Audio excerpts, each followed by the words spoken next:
ابھی ایک نوجوان کا فون آیا تھا، کہا کہ میری زندگی بڑی غلط ہے، بہت خراب ہے، میں توبہ کرنا چاہتا ہوں۔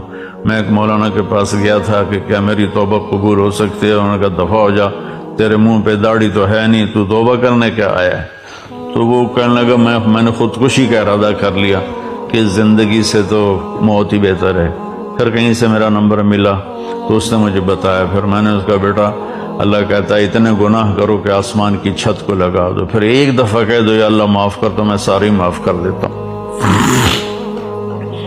اور میرے نبی نے فرمایا دن میں 70 دفعہ توبہ توڑ کے توبہ کر لے تو اللہ تعالیٰ اس کی بخشش فرما دیتا ہے اور اسے اپنی دوستی کو برقرار رکھتا ہے۔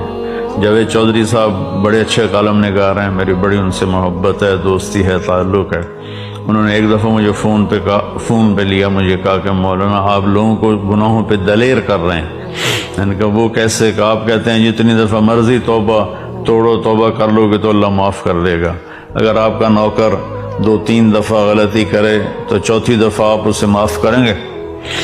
میں نے کہا جاوید بھائی آپ نے مجھے اللہ کے برابر کر دیا، میں تو انسان ہوں، میرا تو بیٹا اگر میرے مقابلے میں آئے گا تو میں کہوں گا بھائی اپنا راستہ الگ کر لو، میری جان چھوڑ دو۔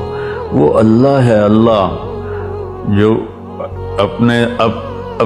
اپنی زبان سے کہہ رہا ہے کہ تمہارے اتنے گناہ ہوں۔ عرفات کے میدان میں جب آدمی پہنچتے ہیں تو اللہ کہتا ہے اتنے گناہ لاؤ جتنے بارش کے قطرے، اتنے گناہ لاؤ جتنے درختوں کے پتے، اور اتنے گناہ لاؤ جتنے ریت کے ذرے، اور اتنے گناہ لاؤ جتنے جس دن دنیا پیدا کی تھی اس سے آج تک جتنے دن اور رات آئے اتنے گناہ لے کر آؤ۔